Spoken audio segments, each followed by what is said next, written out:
onde vai receber os ensinos do Criador. O Adriano é graduado em Tecnologia, em Logística pela Faculdade de Tecnologia de Sorocaba, FATEC, licenciando em Geografia na Universidade Federal de São Carlos, campus Sorocaba, e mestrando em Educação pela mesma universidade. É pesquisador do Grupo de Pesquisa Educação, Comunicação e Movimentos Sociais, UFSK, CNPq e bolsista CAPES. Atua no movimento espírita na cidade de Sorocaba. Boa tarde a todos e a todas. Primeiro eu gostaria de agradecer a oportunidade de estarmos aqui, né, todos reunidos nessa tarde maravilhosa. O meu tema, então, ele gira em torno da pedagogia espírita. Eu estudo ela fora dos ambientes escolares. No meu caso específico, dentro de um centro espírita e dentro de uma ONG que trabalha com assistência a crianças em vulnerabilidade social. Nesta apresentação específica, eu tratarei apenas do centro espírita lá de Sorocaba.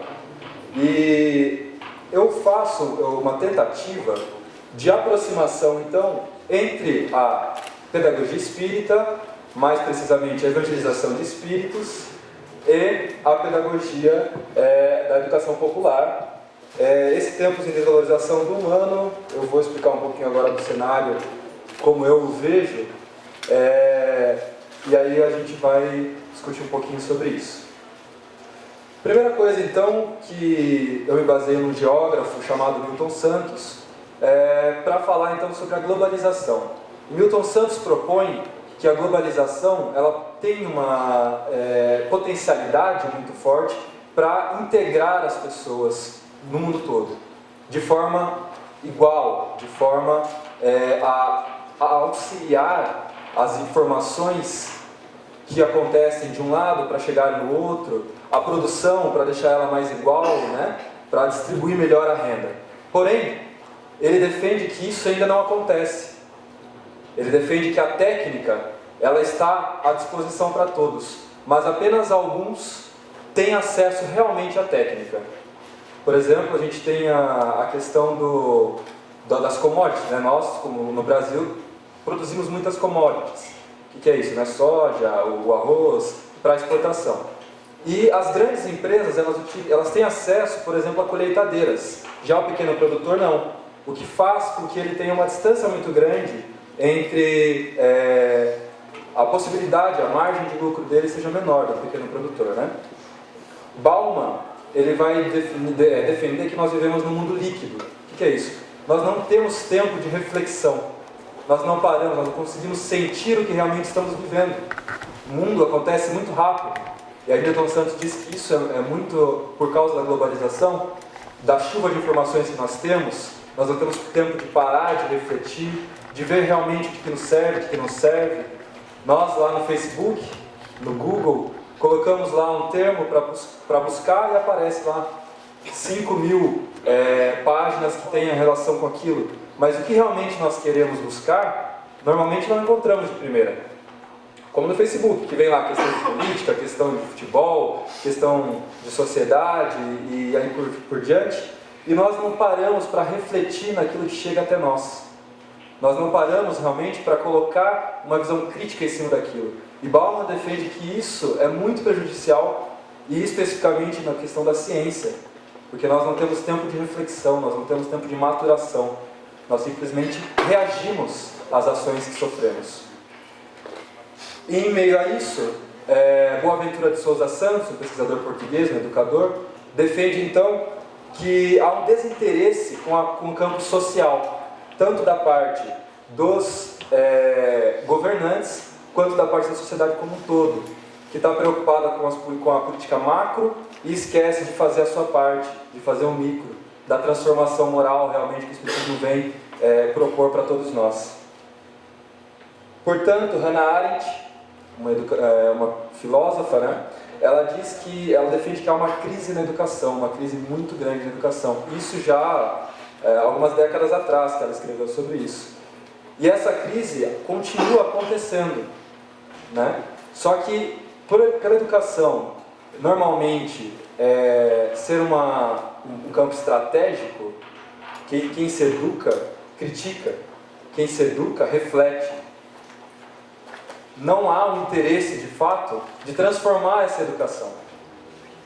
De qualificar essa educação. E nesse cenário, então, aparece a evangelização de espíritos, que é uma metodologia que nasce em Sacramento, em Minas Gerais, já com Eurípides Barçanufo, hoje com Alzira Amun, né? E eu tento fazer então essa ligação da evangelização de espíritos como uma proposta de oxigenação para a reflexão da educação escolar, da educação como um todo. E para isso, e estudando um pouco sobre educação, eu vi que a educação popular, proposta por Paulo Freire e por Brandão, dialoga com a evangelização de espíritos. E aqui eu vou mostrar alguns pontos para ver se vocês concordam comigo ou não. A primeira coisa que eu acho interessante eu ressaltar é a metodologia de pesquisa que eu utilizo dentro do meu mestrado, que é chamada de cartografia. Ela se baseia na cartografia geográfica, mas ela não é a cartografia geográfica. Ela é uma cartografia que propõe o acompanhamento de processos. Ela se encaixa em quase todos os segmentos as áreas de pesquisa. No caso da educação, por exemplo, quando eu me proponho acompanhar um processo educativo, então eu sigo as pistas que esse processo educativo me mostra, né? E através da minha percepção, tanto do macro quanto do micro, tanto do que está acontecendo no entorno, quanto o que está acontecendo especificamente no local, seguindo essas pistas, eu consigo descobrir as potencialidades desse processo. Ele é muito utilizado na questão de saúde, na questão de educação e também nas artes. E ela propõe um discurso mais narrativo, não tanto acadêmico, aquele negócio mais, às vezes mais difícil para as pessoas no geral, mas uma questão mais narrativa, uma questão mais a rigor, um rigor acadêmico, um rigor científico, mas há essa possibilidade de conversar, de dialogar com o leitor, de chamá-lo para acompanhar o seu percurso, e através desse acompanhamento do percurso, ele também descobrir as potencialidades que estão naquele local. Aqui então, evangelização de espíritos e educação popular. O que ambas propõem para o educando e para o educador? Primeiro, a vivência de práticas que hoje, muitas vezes, elas estão distantes dos educandos. Como assim? Como o caso da globalização. Hoje as crianças, os jovens, eles estão inseridos no mundo globalizado. Antes de falar, ele já está lá mexendo no tablet, mexendo no celular, jogando, não é? Ensinando os pais a como mexer no celular. Mas a educação evoluiu nesse sentido. A educação está estagnada há décadas, há séculos talvez. Então, a educação popular, ela vem, junto com a versão de espíritos, né, eu vejo um link aí, ela vem pedir ou convidar o educando a parar, a refletir, a ver o que realmente é importante, a trazer as vivências que ele tem para dentro da sala de aula, para dentro do centro espírita, para dentro de uma ONG, para dentro de um ambiente escolar, trazendo esses conhecimentos que ele já tem, o educador vai usar esses conhecimentos para realmente construir a educação desse educando, né? Construir as informações, construir o conhecimento junto com o educando. Não simplesmente depositar nele, como a gente vê que acontece muitas vezes nas escolas, onde o professor vai lá, fica 50 minutos escrevendo, o aluno fica 50 minutos copiando, acaba a aula, ninguém sabe o que fez. O educador não sabe o que colocou na lousa, porque copiou do livro, o educando simplesmente copiou da lousa, sendo que estava no livro. Não precisa copiar, só ir lá e consultar o livro. Eu sei ler, eu sei escrever, não é? Então, essa proposta, ela oxigena o pensar escola.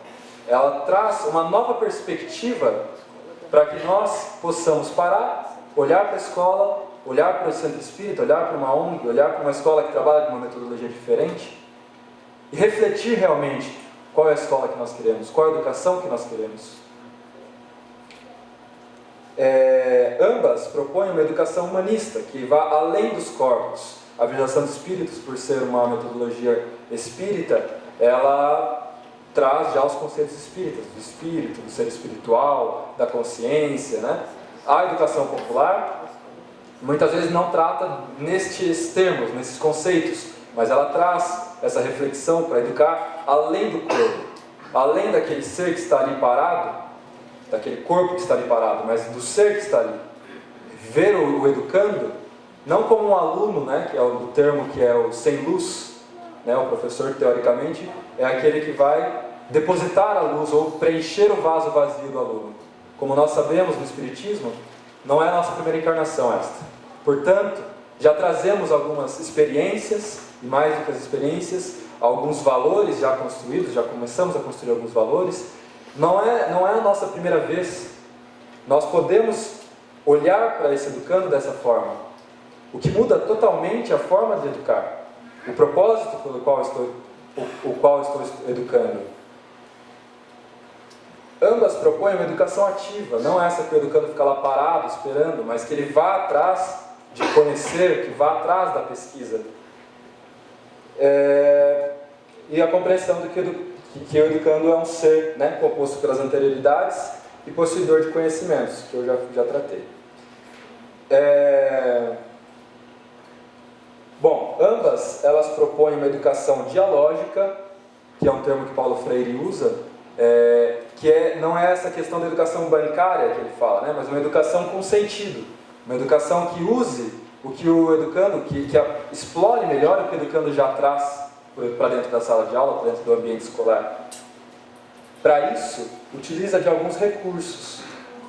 Eu vou falar alguns poucos, porque são muitos, mas a evangelização de espíritos propõe especificamente as artes, aí entra a música, teatro, a dança, a natureza e a educação pelo exemplo. Isso é fundamental dentro da evangelização de espíritos e também dentro da educação popular, porque é através do exemplo, e esses educadores e pensadores da educação popular já defendem isso, que a criança e o jovem vai realmente aprender.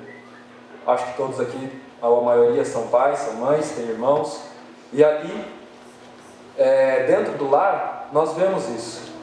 A criança aprende pelo exemplo. Não adianta mais eu falar uma coisa e fazer a outra. A criança aprende pelo exemplo, não é? E através disso, então, a valorização da vida em sociedade. Agora eu vou passar para o caso que eu estudo, né, que é na CEFIF, que é a Sociedade Espírita e Filantrópica Irmã Francisca, lá em Sorocaba. Ela foi fundada em 1955, introduziu-se a metodologia da evangelização de espíritos lá pela década de 90, no final da década de 90, 99, 2000. Hoje a nossa evangelização ela tem cerca de 150 crianças e jovens que variam de 0 a 21 anos. Ela funciona de sábado e de segunda-feira. Não nos 2 dias, quem vai no sábado não vai na segunda-feira e vice-versa, mas a gente teve que dividir porque o prédio já não comportava mais tanta gente, né? E há uma divisão por idades, primeiro berçário, depois dos 3 aos 5 e assim por diante. E um grupo de jovens. A evangelização na CEFIF, ela segue temas anuais. E esse ano, o tema foi a história de Allan Kardec. Para isso, a gente já vem trabalhando a história de Jesus, que foi um trabalho muito interessante, que durou acho que cerca de 5 anos que a gente foi trabalhando. Desde a questão da grande espera, do livro A Grande Espera, que a gente vem trabalhando ali, até a questão da chegada, né, do preparo para a chegada da vida de Jesus. Depois da vida de Jesus, todos os apóstolos, nós trabalhamos juntamente com o pessoal de Santos, o Marcelo vai se lembrar. E esse ano especificamente nós trabalhamos inicialmente Rousseau, posteriormente Pestalozzi, que são as bases para o pensamento, né, os educadores que auxiliaram a Kardec a se desenvolver naquela encarnação. Essa é a nossa casa espírita, né? Uma parte dela, aqui do lado nós temos um jardim, onde nós trabalhamos bastante com a natureza, né? E com fraternizações. Então a gente propôs uma grande oficina de Pestalozzi no começo deste ano, onde cada sala seria uma oficina Uma oficina que trabalhasse de acordo com o que Pestalozzi trabalhava lá no Castelo de Verdon. Não foram esses os nomes, mas esses foram os temas, né? Por exemplo, aqui em Geografia foi a oficina de modelagem, que a gente trabalhou com argila, com papel crepom, com desenho e tal.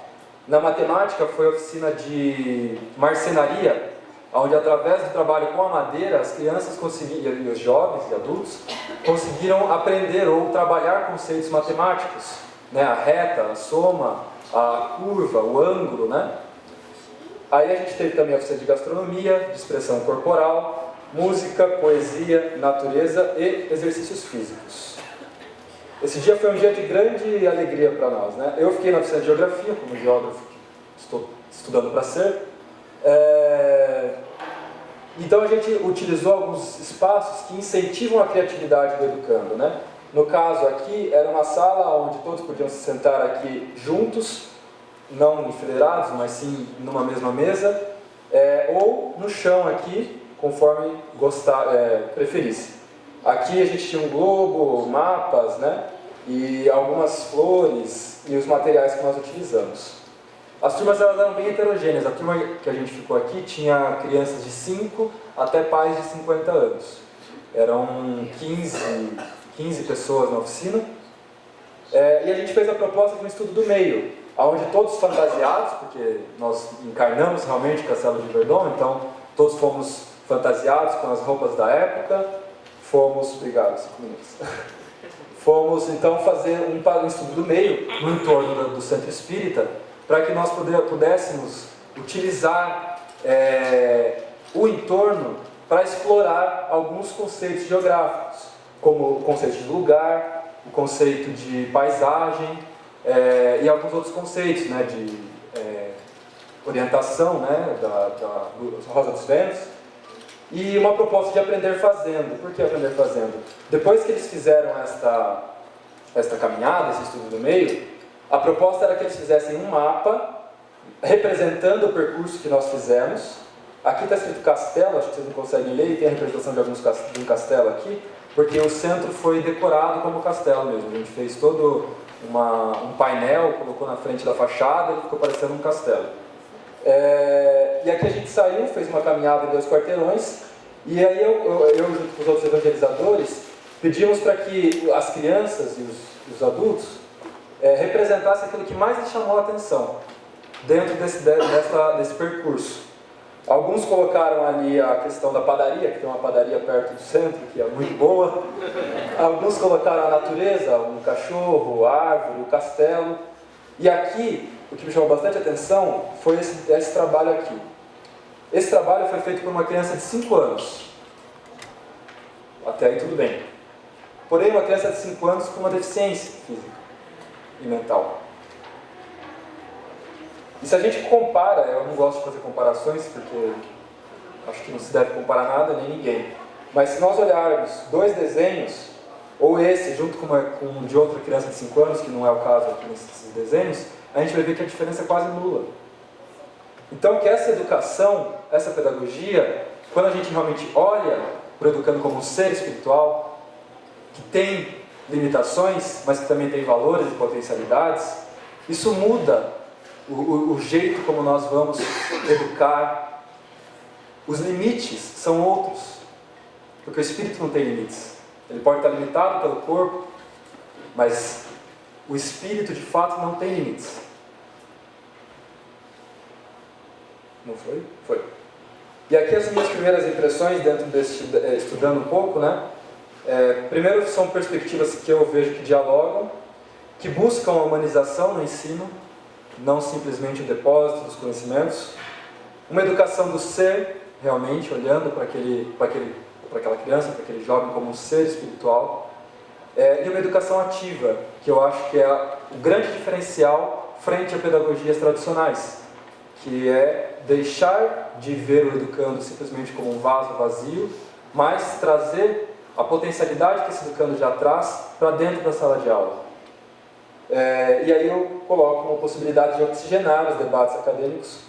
Não sei se é a metodologia que mais se aplicaria a todos os lugares, também acho que esse não é o caso, porque quando a gente uniformiza tudo, a gente não respeita as pluralidades, né?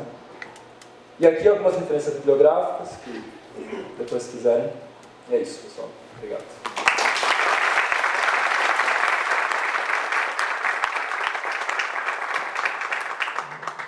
Estritamente dentro dos 20 minutos.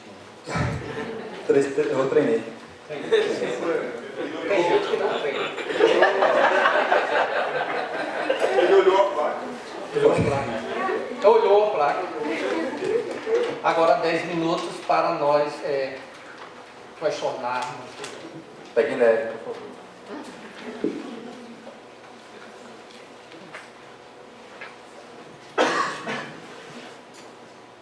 Adriana, parabéns pela apresentação.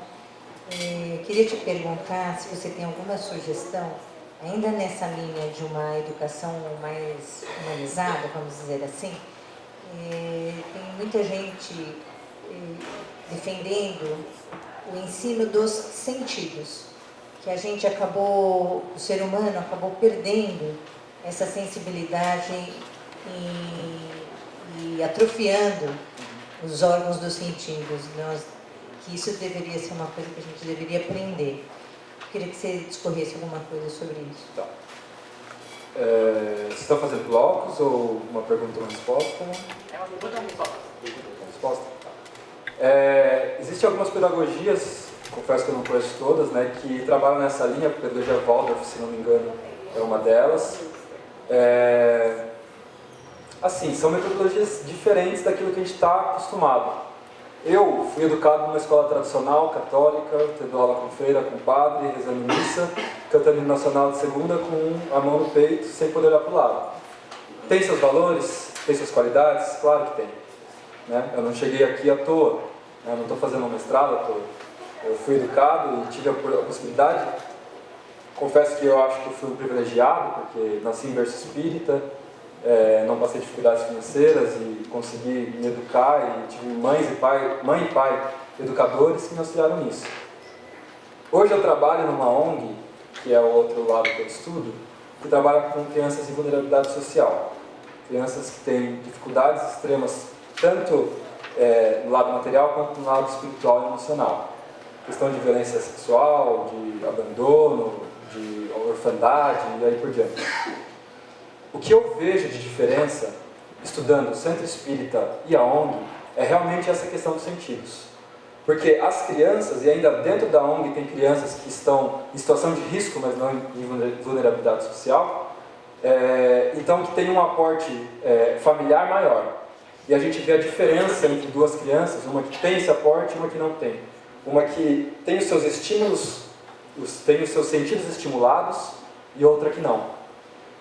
Confesso que eu não conheço tanto a pedagogia Waldorf, que eu citei, conheço muito por cima, li muito pouco, mas eu acho que pode ser sim um caminho, né? Porque pelas vivências que eu já tive, pelas experiências que eu vivi, eu vejo realmente que essa questão dos sentidos ela vai facilitar muito o desenvolvimento cognitivo da criança posteriormente, né? Mesmo a brincadeira do Lego, né, de você montar e desmontar, do carrinho, de você ver o espaço. Dentro da geografia tem vários pensadores que defendem isso, né, nessa questão dos mapas, dos videogames. Então, num videogame lá digital, até esses de tiro, né, tem um mapinha do lado, ou esses de batalhas e tal. Até do futebol, né, tem um mapinha do lado, embaixo aí. E esse mapa auxilia no desenvolvimento cognitivo da criança. Essa é uma tese que é defendida, não é totalmente aceita, mas eu penso muito nisso também. Acho que é uma saída. Adriano, eu queria duas perguntas para você. Quem são essas crianças, essas 150 crianças, se elas são filhos espíritas, né? E se eu entendi direito, você está usando a casa espírita para fazer um laboratório para uma proposta de escola, de ensino. Não, porque o que eu vi aqui é uma metodologia que você está tentando buscar alguma coisa de uma alternativa de escola fora, não é uma escola para a educação de infância dentro da casa espírita, é isso? Tá, vamos lá. Primeiro, as 150 crianças, em sua grande maioria são filhos de espíritas. Aí, os 2 dias de trabalho do centro, eles têm características distintas.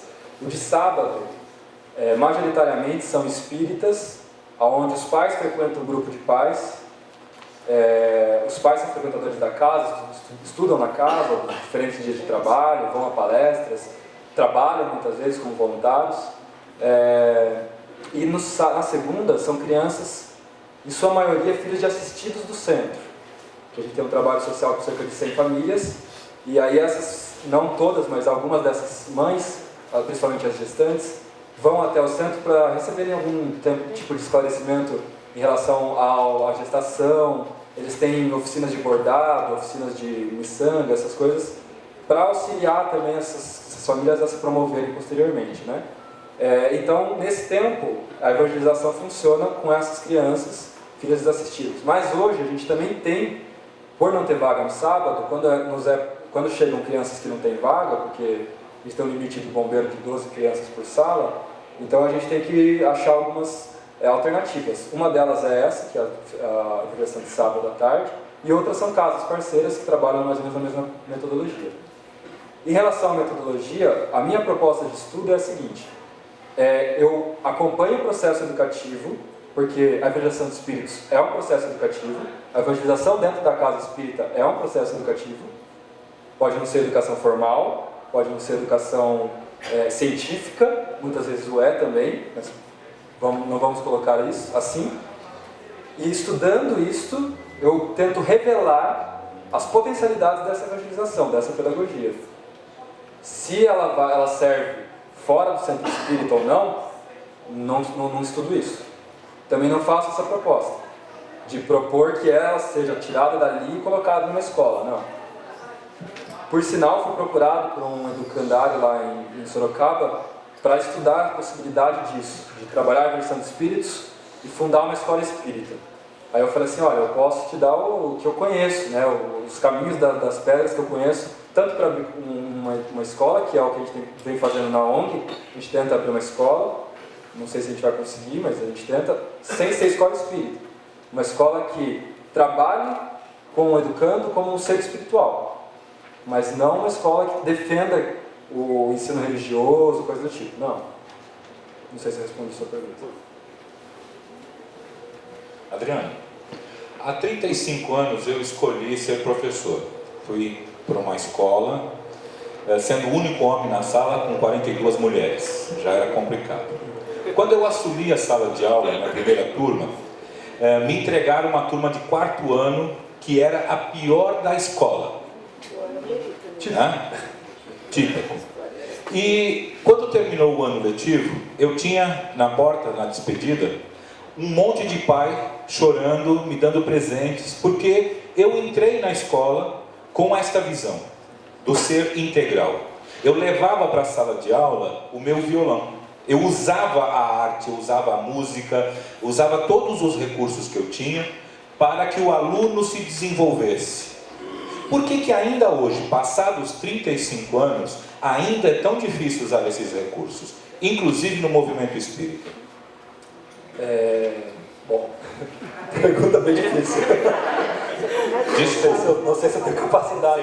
Você pediu para pegar leve, mas... Então, né? Olha, na questão da escola, eu ainda estou licenciando, não estou licenciado ainda, estou fazendo geografia e mestrado ao mesmo tempo, é uma loucura. Mas eu tenho algumas experiências como professor. Meus pais são professores, minha mãe há mais de 20 anos. E eu vejo como é ser professor dentro da rede pública, especificamente do Estado, né? Minha mãe é professora de matemática e ela faz propostas assim também. Ela leva as crianças para a feira, para saber mexer com dinheiro, para saber divisão, proporção, troco, soma de mais, menos, multiplicação, enfim. A dúzia, né, do 12, meia dúzia do 6, e aí por diante. São práticas que, como eu defendo, oxigenam o debate da escola. Mas eu acho, aí uma visão muito pessoal, que a maior dificuldade do professor, ela não está ali dentro da sala de aula, mas ela está fora quando ele tem que dar 36 aulas ou 40 aulas semanais, muitas vezes em 2, 3 escolas distantes entre si, que levam um tempo de deslocamento. Sorocaba não é do tamanho de São Paulo, mas tem 600 mil habitantes, para viajar de um lado para o outro da cidade, com o transporte público horrível que nós temos, Se você não tiver carro ou moto, no mínimo 2 horas. Que já seriam, no mínimo, aí 2 horas de aula, que o professor está perdendo, entre aspas, ou de preparo, ou de estudo. Eu acho, particularmente, que o grande problema da educação é esse. É a insalubridade no trabalho do educador. Porque ele não tem respaldo nenhum da coordenação, muitas vezes. Aí, pensando na escola pública, né? Na escola particular eu tenho vivência nula, só fui um estudante, não sei como é. Mas na escola pública eu vejo isso, assim, uma defasagem nesse sentido. Porque ele não tem tempo de reflexão, de preparo de aula, correção de prova é dentro do ônibus ali, né? Sem as ferramentas necessárias para que você faça realmente uma aula produtiva, uma aula gostosa para o aluno. E aí, eu acho que alguns municípios já têm trabalhado diferente. Lá em Sorocaba, a gente tem escolas de tempo integral, onde o professor tem dedicação exclusiva dentro de uma escola só. E a gente vê que a qualidade é diferente. E a gente vê que é sensível, assim, no trato do professor com o aluno, até o jeito dele dar a aula, a metodologia que ele utiliza, levando o violão, trabalhando com a música, com as artes, com a natureza. Eu acho que, na minha visão, esse é o grande problema, é a defasagem do professor. Não é nem questão de honorário, eu acho que também é, mas eu acho que a maior dificuldade do professor é essa questão de insalubridade do trabalho, sem as ferramentas necessárias e muitas vezes fazendo carga dupla ou tripla para conseguir se manter.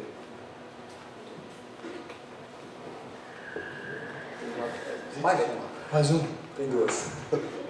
Mais um. Já venceu. Boa tarde. Boa tarde.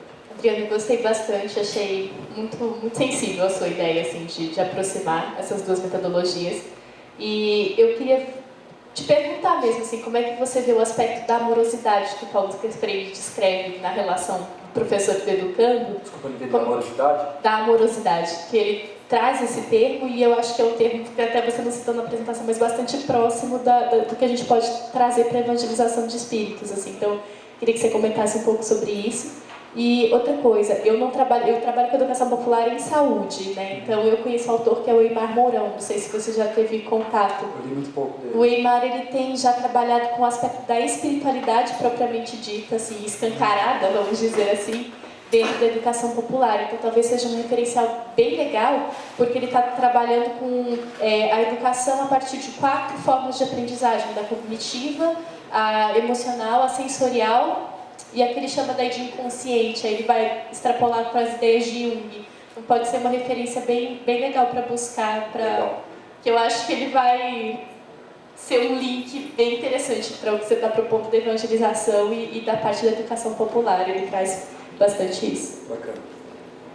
A questão da amorosidade, eu acho que assim, ela é fundamental. Não só dentro da escola, dentro da educação, mas a amorosidade que Jesus nos ensinou, não é? De respeitar o próximo como o nosso próximo, de vê-lo como um irmão. Falar para espírita é muito mais fácil, confesso. A gente pode usar termos, não precisa ficar pensando muito para falar o que a gente realmente pensa. Eu acho que assim, a avaliação de espíritos, ela vem muito nesse sentido de realmente se apoiar no relacionamento com o educando, com o espírito que está ali conosco, dividindo essas experiências. E eu acho que a educação é uma mão de via dupla, né? Ao mesmo tempo que eu estou auxiliando aquele espírito a se desenvolver, ele está me auxiliando a enxergar as minhas dificuldades e também a me desenvolver como espírito e como profissional.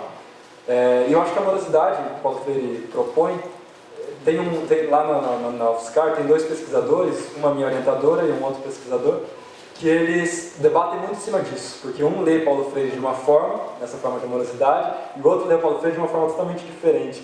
Que a hora que eu escuto ele falando, eu falo, você não está falando de Paulo Freire, né? Porque, no meu entender, ele distorce um pouco. Mas Paulo Freire traz essa questão da amorosidade, de enxergar aquele companheiro como um irmão também, né? E Paulo Freire traz essa característica cristã, né? Ele fala que ele luta entre Marx e Jesus, porque ele fica ali entre os dois.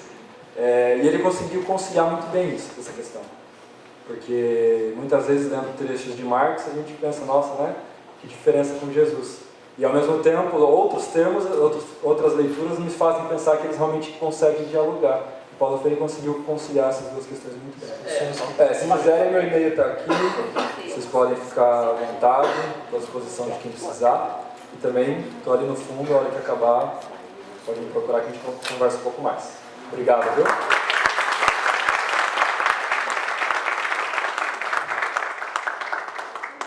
os ensinos do Criador, onde vai receber os ensinos